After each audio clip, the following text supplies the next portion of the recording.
बिस्मिल्लाहिर्रहमानिर्रहीम। अस्सलाम वालेकुम students, welcome back to my channel educational tips. कैसे हैं आप सब? उम्मीद करती हूँ आप सब बच्चे बिल्कुल ठीक होंगे। तो बच्चों, आज मैं आपके साथ शेयर करने जा रही हूँ चैप्टर नंबर टू है जी हमारे पास रिप्रोडक्शन इन प्लांट्स। इसके बारे में हम लोग बात करेंगे कि यानी कि प्लांट्स किस तरह से रिप्रोड्यूस कर रहे हैं, इन सारी चीज़ों के बारे में डिस्कस करेंगे। आप सब बच्चे अपने पेज नंबर ओपन कर लीजिए, पेज नंबर 23 के ऊपर आ जाइए। तो हमारे पास जी जो टॉपिक है दैट इज रिप्रोडक्शन। ये पहले ग्रीन ब्लॉक के ऊपर आ जाते हैं। तो reproduction, nothing live for ever and yet life continues because all living thing are able to produce copies of themself. यानी कि वो कह रहे हैं कोई भी चीज़ सदा नहीं रहती, हमेशा कोई भी चीज़ नहीं रहती। हर चीज़ जो है वो एक लिमिट के बाद उसकी डेथ हो जाती है। अगर हम लोग लिविंग ऑर्गेनिज्म की बात करें तो उसने एक टाइम के बाद वो उसका एक टाइम पीरियड होता है, उसके बाद उसकी डेथ हो जाती है। अब हम देखें, वो जो लिविंग ऑर्गेनिज्म है वो अपनी कॉपीज बनाता है, उसके बाद फिर उसकी डेथ हो जाती है। ठीक है, if living things do not reproduce themself then soon there will be none left. अब वो कह रहे हैं अगर ये हमारे पास रिप्रोड्यूस ना करें लिविंग ऑर्गेनिज्म तो हमारे पास एक वक्त ऐसा आएगा जब हमारे पास सारे लिविंग ऑर्गेनिज्म खत्म हो जाएंगे। जाहिर सी बात है, फिर आगे कोई ऑफस्प्रिंग प्रोड्यूस नहीं हो रहेंगे, तो उनके बच्चे नहीं आ रहे होंगे, और जब बच्चे नहीं आएंगे तो फिर ऑब्वियसली जब उनकी डेथ होगी तो वो स्पीशी खत्म हो जाएगी। As each plant and animal grew older and finally died it will not be replaced. अब वो कह रहे हैं जैसे जैसे जितने भी प्लांट्स और एनिमल्स हैं, जैसे जैसे वो लोग उनकी एज होती जाते हैं, जैसे जैसे वो ओल्ड होते चले जाते हैं, जैसे जैसे उनकी एज ज़्यादा होती चली जाती है, वैसे वैसे उनकी टाइम पीरियड कम होता चला जाता है, लाइफ स्पैन कम होता चला जाता है, और वो इवेंचुअली उनकी डेथ हो जाती है। और उनके मध्य मुकाबिल तो कोई भी नहीं आ सकता ना। Eventually all the different plants and animal will die out, they will become extinct to ensure survival and prevent extinction all organisms reproduce. अब वो कह रहे हैं कि ये प्लांट्स और एनिमल्स जितने भी हैं ये मर जाते हैं एक टाइम पीरियड के बाद। तो ये अगर इसी तरह से अगर रिप्रोड्यूस ना करके जाएं तो ये एक्सटेंट हो जाएंगे। ये तो स्पीशी, ये जो लिविंग ऑर्गेनिज्म है वो सारे ख़त्म हो जाएंगे अर्थ के ऊपर से। इसलिए प्लांट्स और एनिमल्स आपस में ये सारे क्या है, ये सारे रिप्रोड्यूस करते हैं। अब वो कह रहे हैं हमारे पास प्रोडक्शन के दो मेथड होते हैं। एक मेथड होता है ए सेक्सुअल रिप्रोडक्शन और दूसरा होता है सेक्सुअल रिप्रोडक्शन। ए सेक्सुअल रिप्रोडक्शन और सेक्सुअल रिप्रोडक्शन के दरमियान पेपर में डिफरेंस जरूर आता होता है। अब ए सेक्सुअल रिप्रोडक्शन क्या होता है?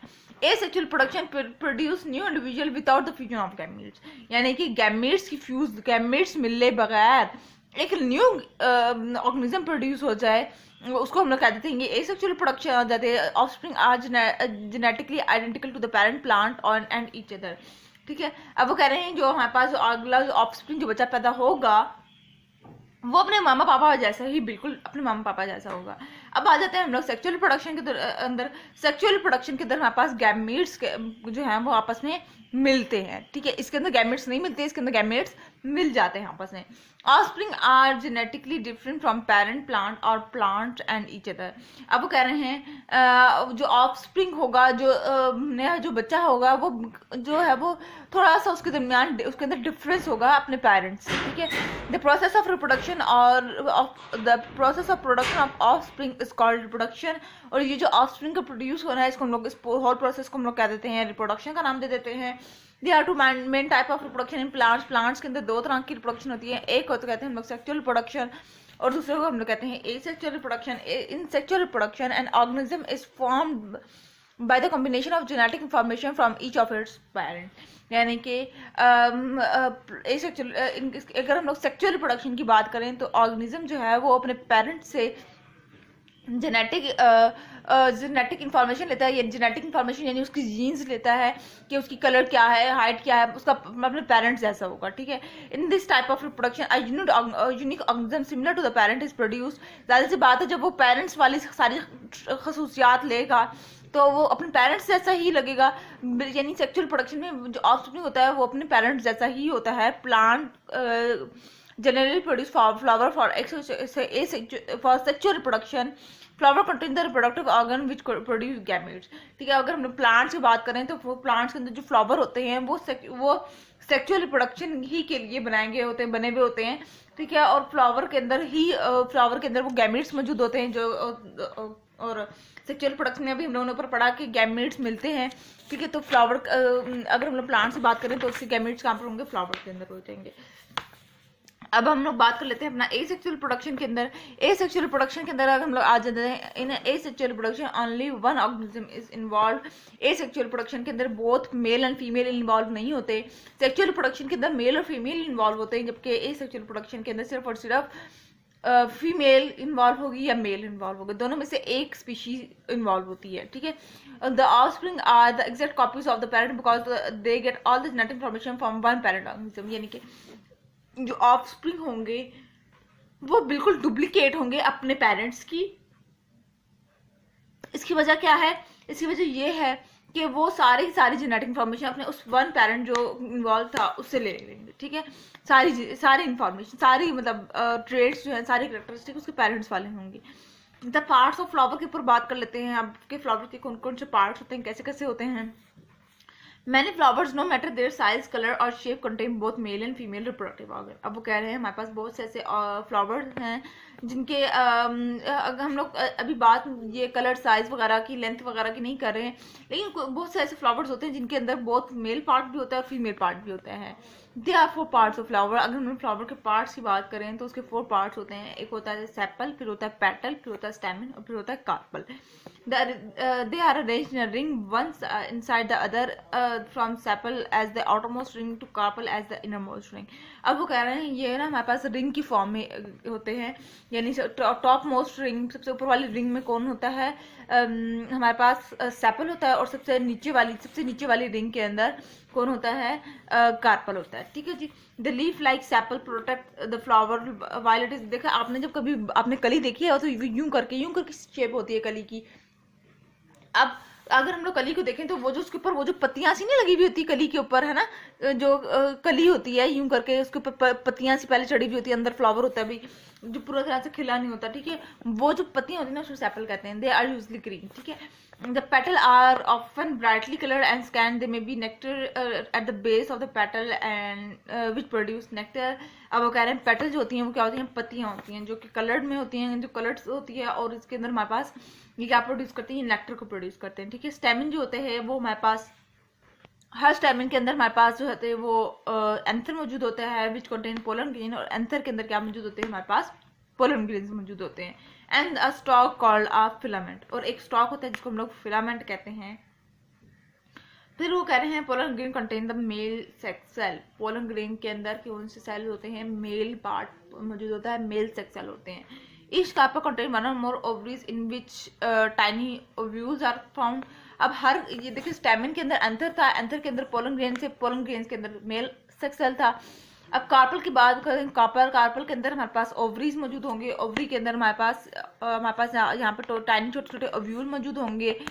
Each ovule can grow into seed, और ये ओव्यूल ही होता है जो कि अगर हम लोग कहीं पे जमीन पे गिर जाए तो ये हमारे पास ये ओव्यूल ही होता है जो कि फिर आगे सीड प्रोड्यूस करता है। ओवरी के ये ओवरी के पास भी एक स्टॉक लाइक स्ट्रक्चर होता है जिसको हम लोग स्टाइल बोलते हैं, और विच एंड इन स्टिग्मा। और ये स्टाइल कहाँ पे खत्म होता है? जाके स्टिग्मा के ऊपर खत्म होता है। और स्टिग्मा जो क्या है? वो एक स्टिकी लाइक अपीयरेंस है जो कि पोलन ग्रेन्स को अपने साथ अटैच करके रखती है। ठीक हो गया जी।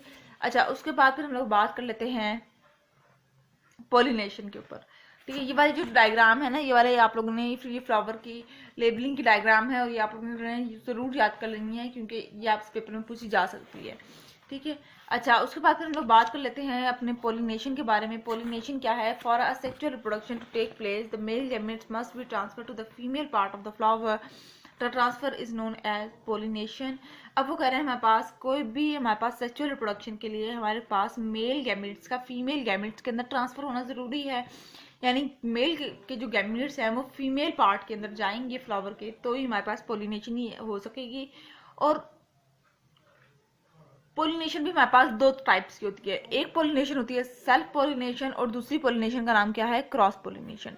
अगर हम लोग सेल्फ पोलिनेशन के बारे में बात करें, the transfer of pollen from a stamen to the stigma of the same flower और to the another flower of the same plant. यानी कि अगर हमारे पास जो पोलन ग्रेन है वो स्टेमिन से स्टिग्मा के फ्लावर के स्टेमिन से स्टिग्मा के अंदर जाए, और वो जो स्टेमिन से स्टिग्मा के अंदर जाए या तो वो एक ही मतलब सेम फ्लावर होना चाहिए या फिर वो एक ही प्लांट का वो अगला वाला साथ वाला फ्लावर होना चाहिए, मतलब प्लांट एक ही होना चाहिए, तो उसको कहते हैं, यानी रोज का पोलन रोज के अंदर ही जाके गिर जाए, ठीक है, तो वो हमारे पास सेल्फ पोलिनेशन होती है। Produce young plant which are almost identical to the parent plant. Self pollination से हमारे पास जो प्लांट होता है वो बिल्कुल अपने पेरेंट, जो वो पिछले प्लांट जैसा ही, मतलब डिटो कॉपी प्रोड्यूस होता है, ठीक है। क्रॉस पोलिनेशन के अंदर हमारे पास क्या होते हैं, stamen of one flower to the stigma of the flower of the on a different plant of the same species. यानी कि फॉर एग्जांपल रेड रोज का पोलन वाइट रोज के ऊपर जाके गिर जाए तो ये हमारे पास क्रॉस पोलिनेशन हो जाती है, ठीक है। स्पीशीज सेम हो लेकिन प्लांट डिफरेंट हो। Produce a wider variety of young plant with a variable characteristic. इसके अंदर हमारे पास जाहिर सी बात है different type of plant produce होगा जिसके अंदर मुख्तलिफ तरह की कैरेक्टरिस्टिक्स होंगी, ठीक है। उसके बाद फिर आ जाते हैं हम लोग for both type of pollination some agents is required to transfer the pollen grains from the anther to the stigma. अब वो कह रहे हैं पोलिनेशन को भी होने के लिए हमें पास कुछ चीज़ों का, कुछ एजेंट्स हैं, कुछ ऐसी चीज़ें हैं जो कि इन पोलन को ट्रांसफर कर रही हैं। अब वो कौन कौन से इंसान, हमारे पास इंसेक्ट हैं, जिस तरह से हमारे पास बीज है, बटरफ्लाई है, ठीक है।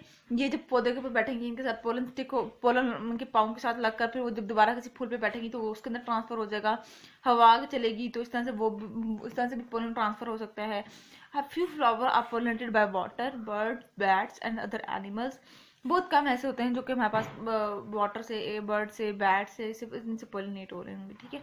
अच्छा, उसके बाद फिर हम लोग बात कर लेते हैं इंसेक्ट पोलिनेटेड फ्लावर्स के बारे में। Insect pollinated flower are usually bright colour. जो इंसेक्ट जो पोलिनेशन कॉज कर रहे हैं जिन फ्लावर में, वो यूजली क्या है, वो ज़्यादा ब्राइट कलर होते हैं, ठीक है। एंड प्रोड्यूस आइदर नेक्टर और अ स्वीट स्मेल, ठीक है। और उनकी मतलब उन जिन फ्लावर्स के ऊपर जाके इंसेक्ट बैठते होंगे वो फ्लावर्स एक तो हमारे पास बहुत ज़्यादा ब्राइट कलर्स के होते हैं, ठीक है। और दूसरी उनके अंदर जो नेक्टर, वो फ्लावर्स या तो नेक्टर प्रोड्यूस करते होंगे या और उनके साथ साथ उनकी ना उन फ्लावर्स की एक स्वीट स्मेल होती है। और स्वीट स्मेल जो होती है ना वो इंसेक्ट्स को अपनी तरफ अट्रैक्ट करती है। As insect grow from flower to flower they spread the pollen. और फिर जैसे ही वो एक फ्लावर से दूसरे फ्लावर तक पर जाकर बैठते हैं तो वो इस तरह से पोलन का ट्रांसफर हो जाता है। तो ये था आज का लेक्चर। होप सबको आज का लेक्चर समझ आ गया। अगर आज का लेक्चर आप सबको समझ आ गया है तो मेरे चैनल को सब्सक्राइब कर दीजिएगा, वीडियोस को लाइक कर दीजिएगा और साथ साथ बेल आइकन को प्रेस करना मत भूलिएगा। इसी जी मेरे आने वाली हर लेटेस्ट अपडेट सबसे पहले आप तक पहुंचेगी। मिलती हूँ किसी और वीडियो में। तो हम यहाँ रखिएगा, अपना ख्याल रखिएगा, जाते जाते चैनल को मस्त सब्सक्राइब कर दीजिएगा। अल्लाह हाफिज़।